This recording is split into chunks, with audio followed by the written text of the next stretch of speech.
Hi guys, let's do a quick book review. So this is called It Was Always You, Love is a Journey by James Michael. Let me say, I loved this book. I tabbed the heck out of it, as you can see.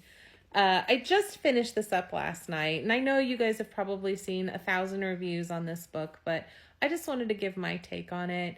I haven't watched many of the other reviews because I was in the middle of reading this, so I didn't want to have any spoilers. But this is probably one of the most unique books that I've read all year. The author had such a way of drawing me in as a reader. I mean, there were so many things that I tabbed, so many different quotes.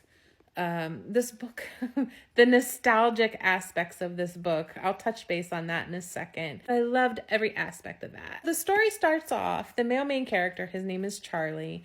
It takes us through the journey of him finding love. But during that journey, he experiences everything. It starts off with him as a child. His first love, her name was Maria. She kind of set the standard for him throughout his life. It goes up through his prepubescent years into his adulthood, and he's experienced love and loss and happiness and sadness, and it just takes you through all the feels. But the best thing, the way the author wrote this book, it made it feel like I was going to be the one that ended up with Charlie. It was so, I don't know, I can't even explain it. There were chapter breaks from the story where Charlie would actually talk to me as the reader, and it made me feel like I was loved, like I was cherished and respected.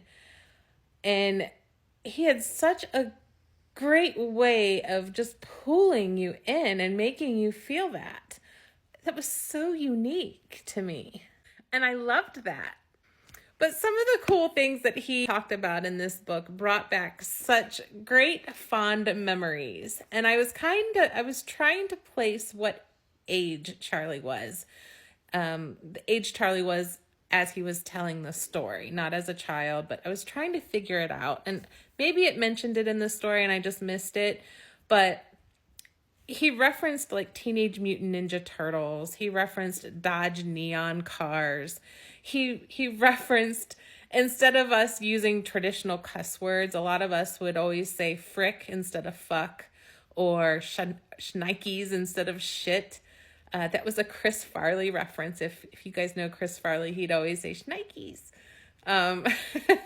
Laser tag. There's just so many cool things in this book that I loved that he referenced. It just took me down memory lane a little bit. But one of my favorite quotes in this book, and I'll just briefly read it here. It says, "I trust you." And this is Charlie speaking to me as the reader. It says, "I trust you. You are the most beautiful complication of my life. The only riddle I want to solve."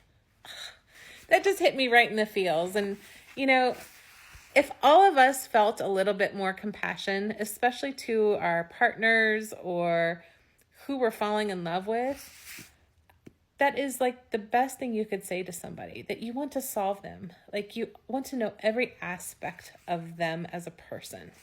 No matter how difficult or complicated it is to do, your person still should want to solve that riddle, which is you.